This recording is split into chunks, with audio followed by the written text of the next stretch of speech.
খবর 24 সাথে আপনাকে স্বাগত। নতুন নতুন খবর জানার জন্য আমাদের চ্যানেলে চোখ রাখুন। নমস্কার, খবর 24 আপনাদের স্বাগত। দর্শক, স্পেনের বার্সেলোনা শহুরে পার্কগুলিতে একটা গ্রীষ্মমণ্ডলীয় তোতাপাখির ডাক বাতাসে ভেসে ওঠে। দক্ষিণ আমেরিকার স্থানীয় উজ্জ্বল সবুজ মং প্যারাকিট ইউরোপীয় শহরগুলিতে একটা নতুন আভাস খুঁজে পেয়েছে তারা। আর এই মং প্যারাকিটগুলি বিশাল উপনিবেশ তাদের সেখানে বেড়ে উঠেছে, যেখানে তারা বিভিন্ন স্বতন্ত্র শব্দ ব্যবহার করে একে অপরের সাথে যোগাযোগ করে থাকে। বিজ্ঞানীদের কণ্ঠস্বরের বৈচিত্র্যের সাথে ব্যক্তিগত সামাজিক সম্পর্কের পারস্পরিক সম্পর্ক বোঝার জন্য একটা অনন্য জানলা প্রদান করে। হ্যাঁ দর্শক, সামাজিক প্রাণীদের জন্য যোগাযোগ হলো এমন একটা চাবিকাঠি যা দলবদ্ধ জীবনযাপনের সুবিধাগুলি উন্মোচন করে দেয়।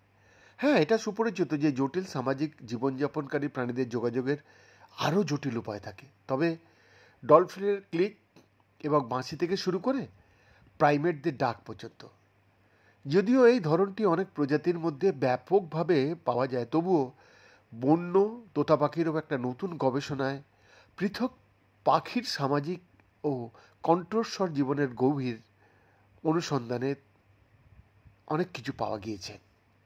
Max Planck institute of animal বিহেভিয়ারের গবেষকদের দাবি যে স্পেনের মং প্যারাকিটদের সামাজিক যোগাযোগ মাধ্যম বিশ্লেষণ করে তারা আবিষ্কার করেছেন যে কীভাবে একজন ব্যক্তির সামাজিক বন্ধন এই পাখিদের ডাককে প্রভাবিত করে।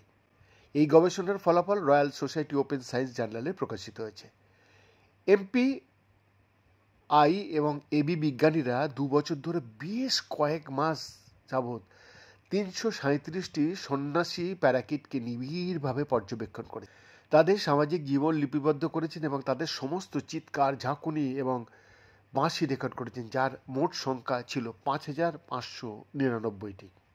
দলটি এই কলগুলিকে রেপারটোয়ার বৈচিত্র্য, একটা পাখি কতগুলি ভিন্ন শব্দ করতে পারে এবং যোগাযোগ কল বৈচিত্র্য এর পরিপ্রেক্ষিতে পরীক্ষা করেছেন।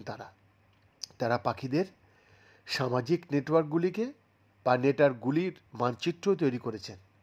তারা কতবার অন্যদের সাথে যোগাযোগ করেছে থেকে শুরু করে তাদের সম্পর্কের দৃঢ়তা পর্যন্ত সব কিছু বিশ্লেষণ করেছে। এই তত্ত্বের ওপর ভিত্তি করে দলটি এই সিদ্ধান্তে উপনীত হয়েছেন যে বৃহত্তর দলে বসবাসকারী পৃথক প্যারাকিটগুলি প্রকৃতপক্ষে আরও পরিবর্তনশীল শব্দের ভাণ্ডার তৈরি করতে পারে। তারা আরও দেখেছে যে স্ত্রী প্যারাকিটগুলির শব্দের ভাণ্ডার পুরুষদের তুলনায় আরও বৈচিত্র্যময়, যা পাখিদের জন্য অস্বাভাবিক। বৈদ্যনাথ দাসের রিপোর্ট, খবর 24/7।